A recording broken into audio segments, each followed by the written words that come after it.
correct? Proceed, sir. Please proceed. Yes. Sure. Okay, then good morning, everybody. So I'm Dr. Kiran Kulkarni speaking to you on behalf of Indian Society of Sports and Exercise Medicine. So in today's world of sports, as you all know, doping and doping education has been one of the most important aspects of holding on with or preventive aspect of drugs. So, at the outset, like I would like to thank that Tamil Nadu Badminton Association for this sports medicine and sports science webinar.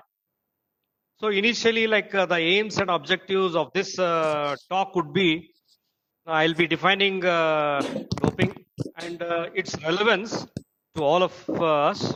Then, what about the doping control activities? Simply just bird's eye view on world's WADA's list of banned substances, the latest. And what about the doping control, which is very important because we all need to know what happens and how we should act during the doping control procedure. What about the documentation and lab process? So all of this rests on a solid foundation of sports medicine. So it is apt and relevance to sports medicine because anti-doping is again a part of sports medicine because we are dealing with conservative aspect of sports injuries along with the know-hows of the branches of sports medicine. Just a bird's eye view of what the branches are, like you already know this, but still without this, we would not be able to understand what doping in sports is because the branches of sports medicine consist of, sports anthropometry, exercise physiology, biotypology, sports medical assessment and emergency medicine, sports orthopedics, pediatric sports medicine, women and sports, sports nutrition. Yesterday, I think you had a lovely talk, and I'll be speaking today on the sports pharmacology and doping, sports radiology, biomechanics, kinesiology, general training and methods of training, sports physiotherapy, geriatric sports, disability sports, therapeutic sports, and recovery sports medicine.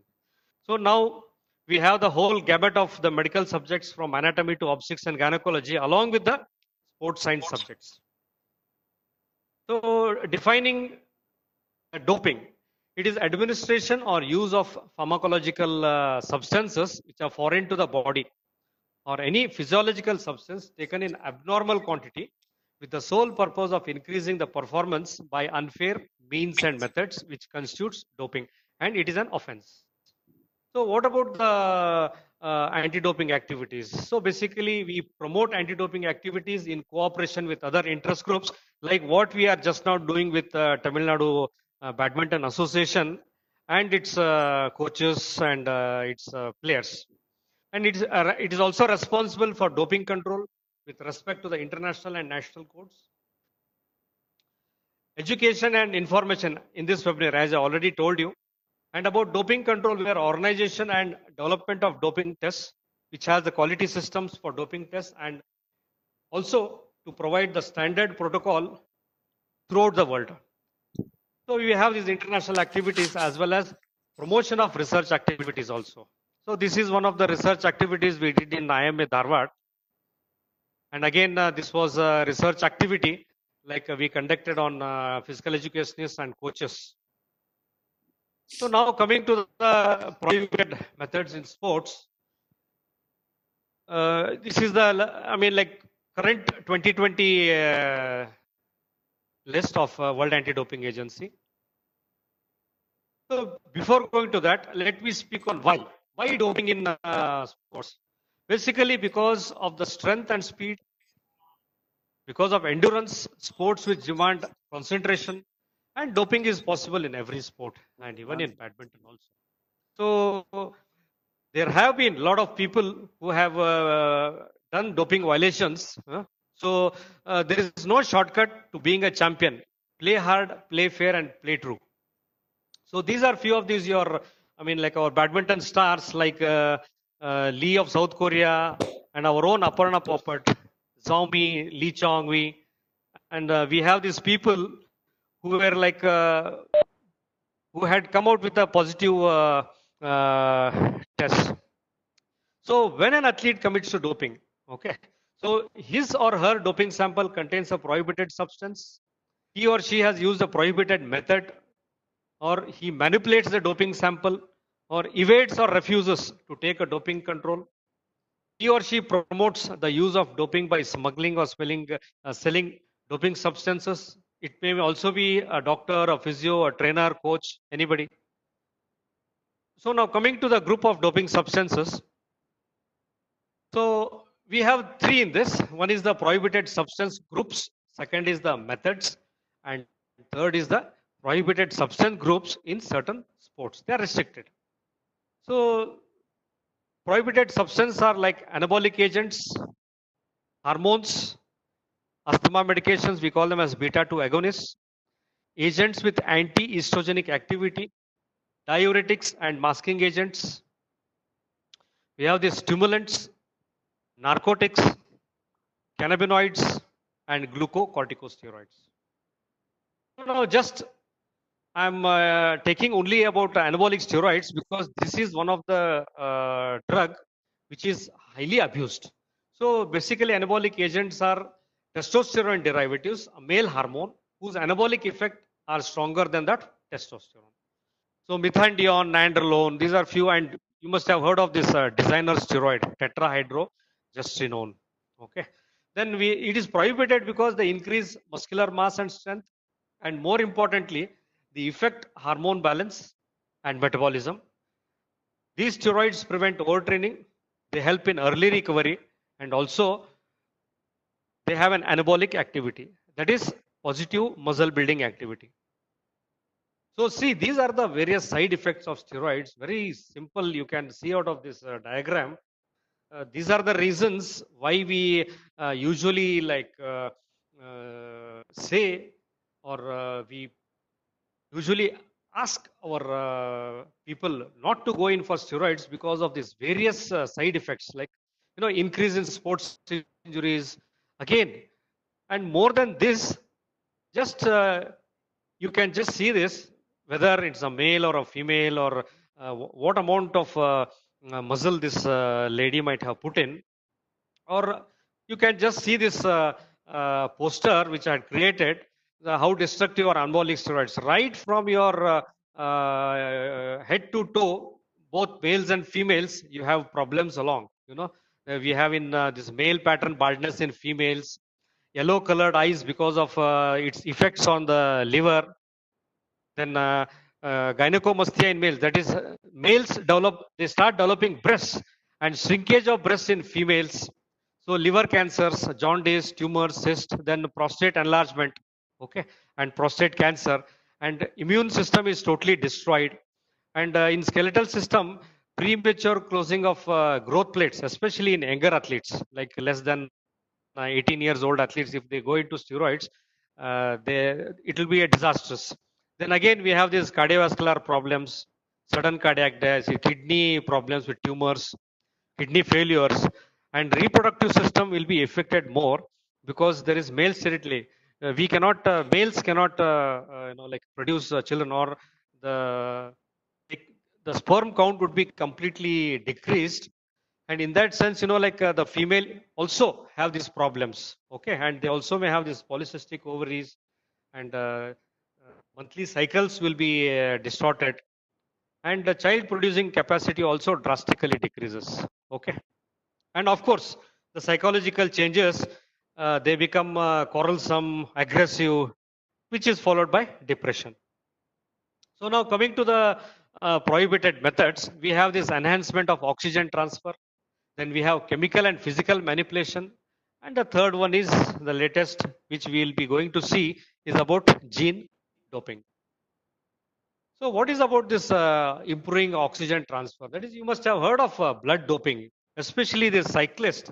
Lance Armstrong came out with this, and he was actually banned from this world of sports itself. Like basically, it is the use of own blood and all preparations containing red blood corpuscles. Artificial oxygen transporters like synthetic hemoglobin, fluorocarbons, It is prohibited because there is increase in oxygen uptake. That is, you must have heard of VO2 max, which improves the performance in endurance sports. So the side effects are risk of blood transfusion, allergic reactions, then disorders and sudden deaths, and of course risk in the use of blood preparations like we may transmission of HIV, hepatitis, malaria, STD, and now we need to consider this COVID-19 also. So again, the second thing is coming to the chemical and physical manipulation. So it is addition of chemical substance to urine samples. For example, most commonly used is probenecid. So recently, you must have seen or read in the newspapers regarding the 22 of the rowing federation young boys who they had consumed some nutritional supplement, and that nutritional supplement came out with probenecid, which is a masking agent. Probably that nutritional supplement would also would have contained some other banned substance like steroid or a diuretic or something like that. So these masking agents are really dangerous. Then replacing urine sample, catheterization or use of condoms, or infusion, intravenous IV infusion of more than 50 ml per 6 hours period, except for those legitimately received in the course of treatment in hospitals or by clinical investigation. So we need to be careful. Then coming to the gene doping. Gene doping is an outgrowth of gene therapy. Actually, gene therapy involves inserting DNA for the purpose of enhancing athletic performance. So this is a big research is going on in under the World Anti-Doping Agency, and a lot of scientists are behind this because what might happen? Just imagine gene doped bull and see the person who is standing. What might be the size of that bull if it comes into play? Effects of gene doping on bodybuilders, and you can see the one on the right side. Probably, what would be the size of his muscles, or would he be able to carry such amount of muscle? The first slide is the gene therapy, where it's medically used for enhance. I mean, like for improvement of the medical problems. Second, you can see is the gene doping, and third one is, of course, you must have seen the Hulk. Okay, that is gene enhancement. Now coming to the prohibited substance group, that is one is alcohol, and one is the hypertension or BP medications. We call them as beta blockers, which doctors usually prescribe, but it is banned in sports. We need to be very careful. Alcohol is restricted during sporting activity, but most of the or many athletes do consume alcohol in their other time, but not in the during the activity. Coming to the nutritional supplements, I wouldn't take much of your time here because yesterday there was a topic exclusively on this. So basically, why it is, I have put a slide along with doping is because insufficient product labels. These nutritional supplements may be laced with impurities which are prohibited. They may have precursors of testosterone. And what about the controlling process of these preparations? At least in India, they are not controlled. So it is always recommended to avoid using preparations claimed to increase testosterone production. Is it possible that we get a written certificate from the producer or a importer or a retailer on that the preparation does not contain prohibited substance? No chance.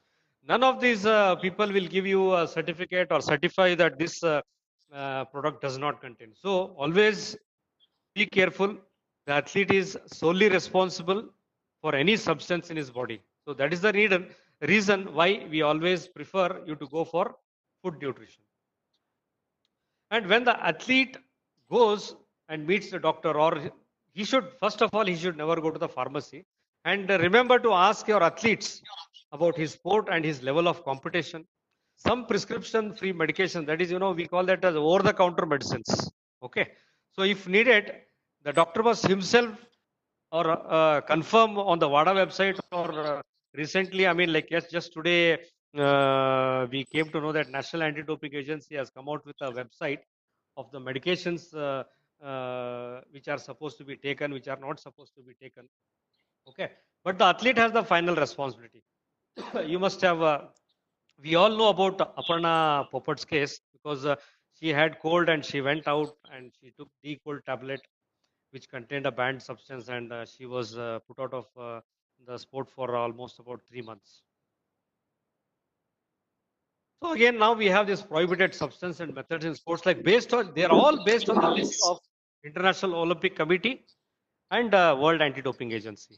They're annually updated. So January 1st, 2020 onwards, they come into force. This updated list you can be found on this website.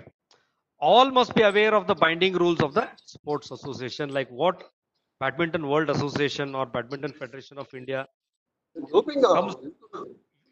We need to be careful and we need to update ourselves because each federation, each association has got its own rules and regulations. So we must be careful and we should know. So we always feel that, like doping control, why only these athletes are selected? Why are only these people taken for doping tests? So athletes who participate in organized sports, test activities are concentrated on top athletes in different sports, but now on anyone can be tested. So we need to be careful. So again, doping samples can be used for gender verification under 2021 code. So this is a sports integrative initiative by World Anti-Doping Agency. Just 2 days back, this came out. So now coming, this was all theoretical part. So till now, whatever I spoke was just about theory. Now is the time that we need to think about what is the practical aspect of doping control is. So it is always we feel it is a cat and mouse.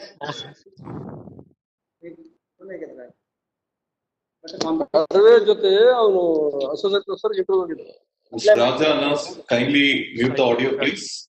Mr. Raja Anas, please mute the audio.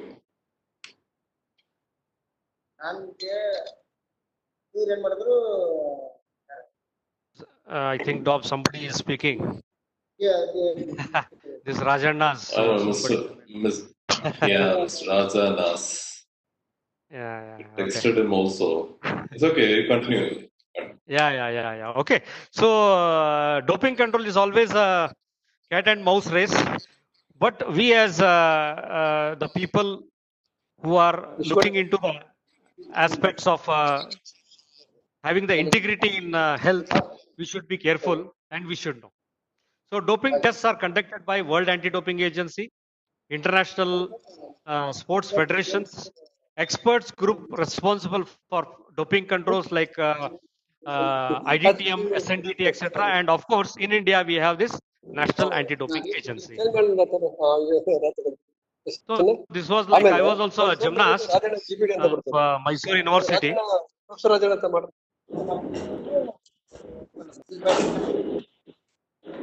Tom, how can I mute this person?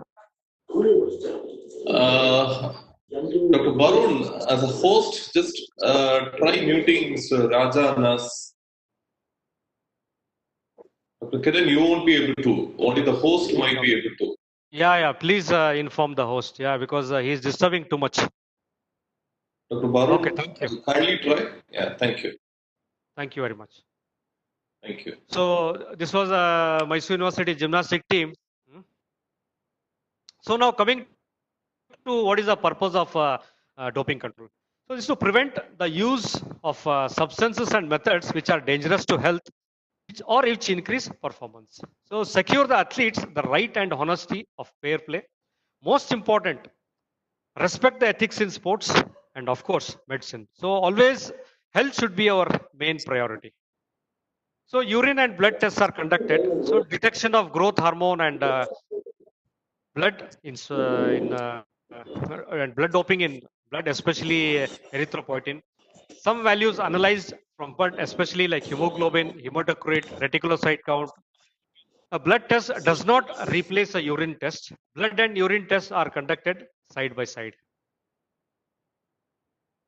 So we have these 3 types of dope testing. That is, one is in competition test, second is out of competition, and third is target testing. So what is this in competition testing is, as soon as the athlete or the badminton player lands in that city of competition, okay, so right from there, whether he comes, we take him right from the airport or from his hotel or from his training center or from the railway station, directly from there we can take the athlete to the badminton player to the doping control till he leaves the that city.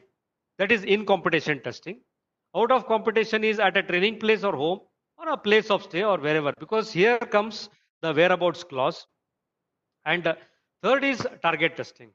Why we need to do target testing is, if we see an player overnight there is an increase in performance, or somebody complains with evidence, or we call them as whistleblowers, okay, so if they come out with evidence, then of course this national anti-doping agency will consider to have a target testing on that player. So what about the testing pool? Athletes included are testing pool athletes of national and international federations or other national top athletes. Here athlete means a badminton player, okay, so they belong to the targeted doping control. Athletes in the testing pool are required to provide whereabouts information. This is very important. So what about this whereabouts information? Always, the athletes have to provide their information primarily online using the anti-doping passport system, by a letter, email, fax, WhatsApp, or a quick updates even to the by SMS to a doping control manager or the badminton federation or the national anti-doping agency. He has to inform quarterly. That is 4 times in a year. Once in 3 months, he has to update. Failure to provide whereabouts information is considered to be an anti-doping rule violation. So just last week again we got this some of the cricketers who were let off because of this whereabout failure. Again, one of the Olympic medalists, Lee, he also there was a whereabouts failure with this person. So he did not provide his whereabouts. So he was actually put out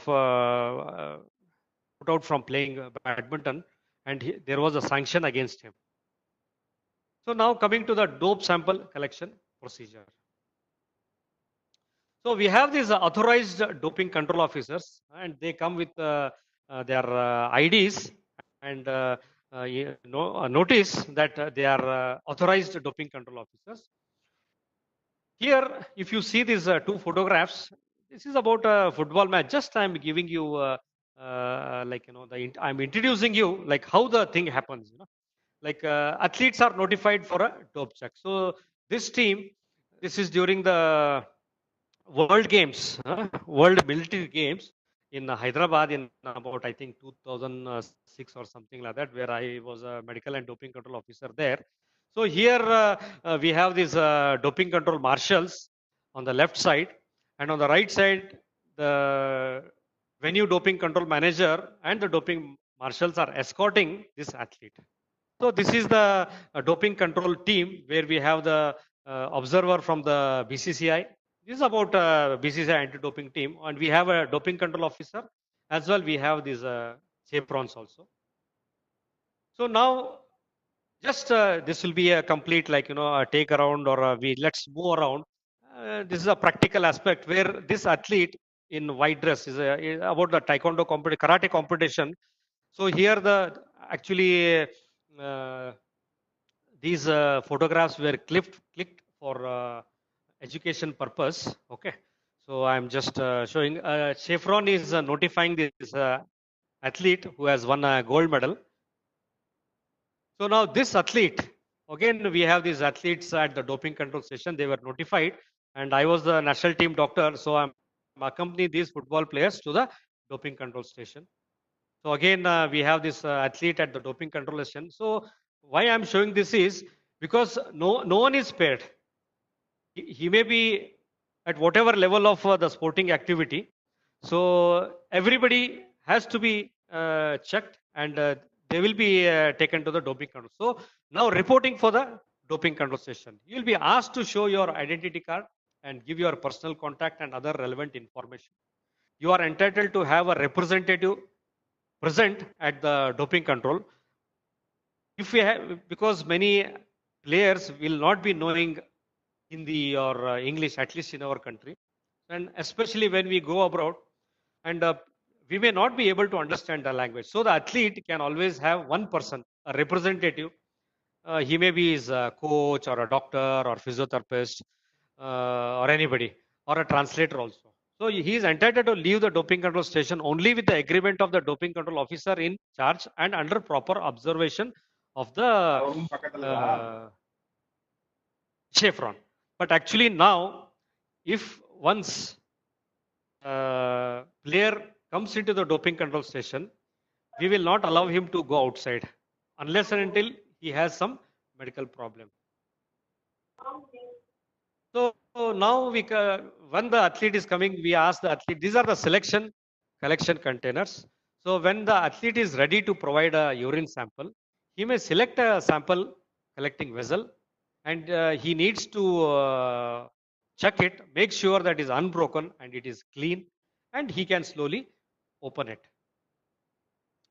So once he selects the kit, okay, now if he is ready to pass the urine, required urine, so he will be taken to the toilet, which is situated inside the doping control room itself, and the athlete will be asked to provide about 90 ml is the standard requirement. But we always ask him to provide about 100 ml because the urine sample provision will be carried out in a sample collection room, usually under the observation of the person who is of the same gender as you. So male DCOs will accompany the male players and female DCOs will accompany the female players. So now the most important thing is that the athlete who is giving the urine sample about his clothing. So he has to his upper has to come up till the chest level, up to almost up to the chest level, and his track pants up to the knee level, so that uh, the doping control officer has an unobstructed view of the passing of the sample into the collecting vessel. This is because why this is important is because we have these transgenders. So this is because usually male athletes would disguise themselves as females and they may what we call it as cross dressing. They may come and uh, take part in female competitions. We have seen a lot of cases, huh? And only the athlete should handle the samples and the collecting vessel. Nobody else is allowed to touch it. So if the volume of, okay, now if the athlete has passed 90 ml and above, then it is a good sample. By chance, if the player was not able to provide about 90 ml, or if he has provided about 50 or 60 ml, then this sample, we call it as a partial sample and we seal it temporarily till the player is ready to pass another, I mean, like when he's ready to pass urine, so it will be sealed. So once the athlete has, finished giving about 100 ml of urine sample, now he comes back with the urine sample to the doping control officer's table. When you have provided your sample, close the vessel and return to the doping control room. You may now select a sample collecting kit consisting of A and B labeled bottles. You must also check that the seal of the sample collecting kit is unbroken. Then he will open the kit and make sure that the bottles are unbroken, empty and clean, and that the security codes of the bottles are and the seal caps are all identical. So the athlete is on the table and you can see the female. I was a DCO in this competition. We have a female athlete and a female chevron or assistant doping control officer had accompanied the athlete. So she is on my table with a urine sample. Now she is collecting or she is selecting the kit. Okay, see now you can see that she has already selected the Berlinger kit, and you can also see the urine sample about 120 ml or so, and you can also see two bottles, that is bottle A and bottle B. And we need to check the numbers also. The numbers are also the same. So now what the athlete do is he will divide the sample into the bottle A and bottle B. So the athlete will pour a minimum of about 30 ml into the B bottle, that is a blue labeled bottle, and the remaining 60 ml will be poured into the A bottle, that is the orange label. So the athlete is asked to leave a few drops in the vessel so that the sample has to be checked for its specific gravity. So now what the athlete does is once he has filled the urine, he will be asked to remove the red safety rings on that, and he will close the bottle by screwing on the sealed cap until the clicking stops and the cap cannot no longer and be tied. And he will make sure that the bottles do not leak and they cannot be opened. So we also check the specific gravity of the sample from the urine which is left in the sample collecting vessel to ensure that the sample is suitable for analysis. If this sample is not suitable, then the player may be asked to provide another 100 ml of urine sample. So once this procedure is over, now we need to fill the doping control form. So the athlete is asked to disclose any medicines he has taken over the last 1 week. He should also inform, and we will record any vitamins, food supplements, and herbal products that he might have he might have taken in last 1 week. And it will also be noted on the doping control form if you are satisfied with the doping control procedures. If not, you should give a reason on the doping control form. Okay. So you will be asked to carefully check all the information on the doping control form, and particularly to make sure that the security codes of the bottle and the doping control form are identical. Finally, you will then sign the form and you will also receive a copy of that.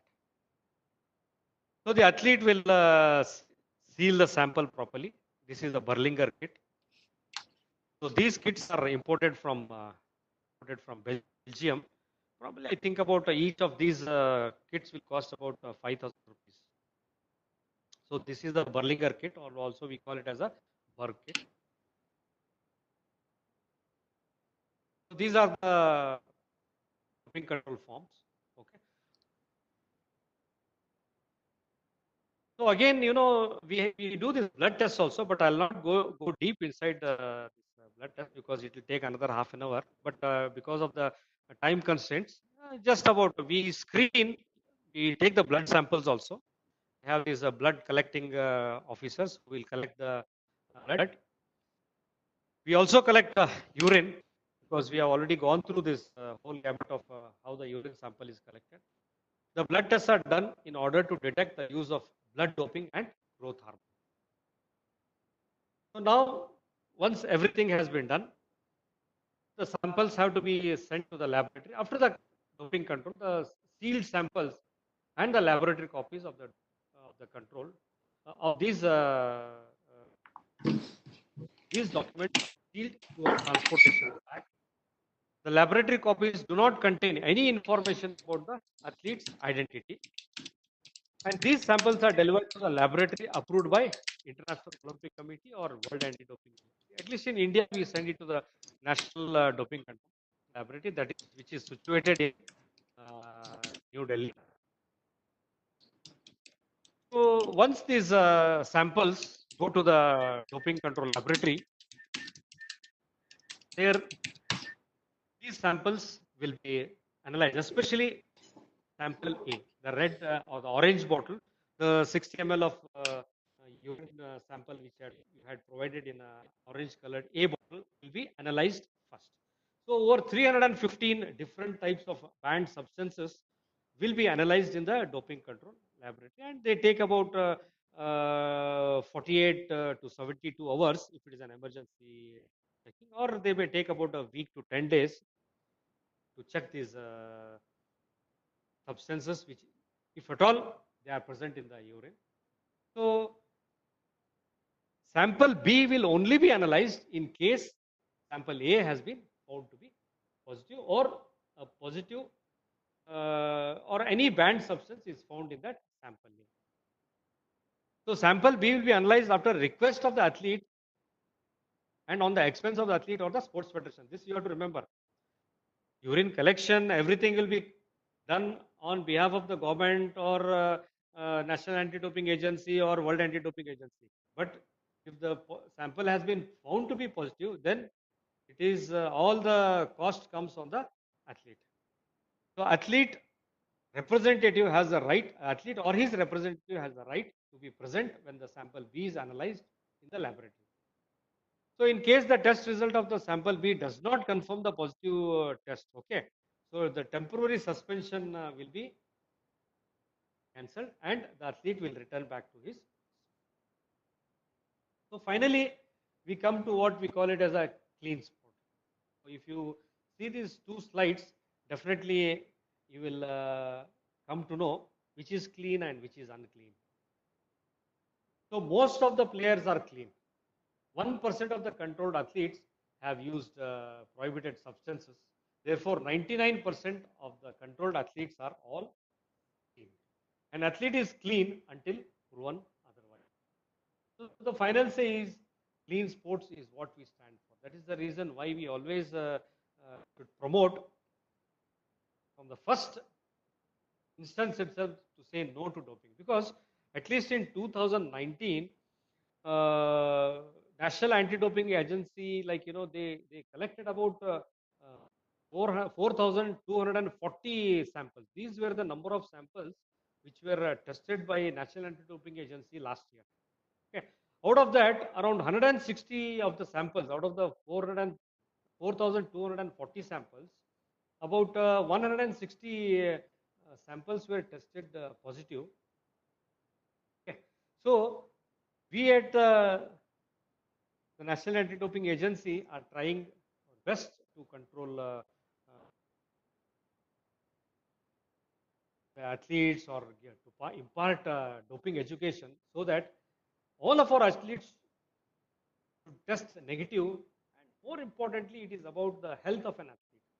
So, World Anti-Doping Agency, Regional Anti-Doping Agency, National Anti-Doping Agency, and of course, this Indian Society, which has all our the association has all the sports medicine doctors who are spread across the country, and we are all there to help you people to just like anytime you can contact us, anytime you can contact us, so that we will be in a position to help you, and we will inform you that these substances should not be taken, because as an athlete who will not be able to know what this whether he has to take substance over the counter medication, or you go to any pharmacy, you can get any damn medicine in the pharmacy, okay, at least I am talking about India.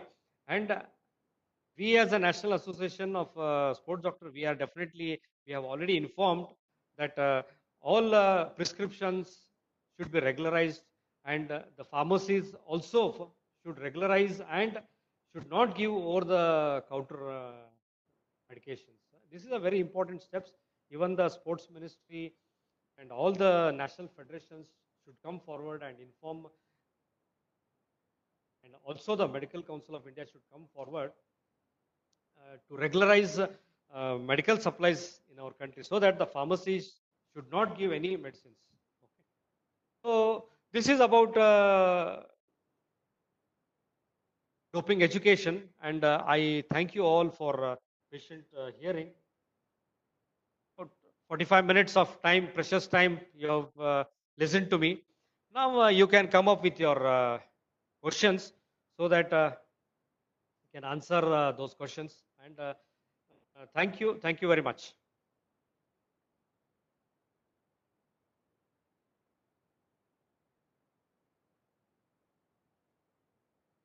Dr. Varun? Yeah, thank you, Dr. Kiran. Thank you very much. Yeah, thank you, Dr. Kiran. Now, the participants, you can start asking questions. The meeting is going to be end, so I will start a meeting again. I will start a meeting again.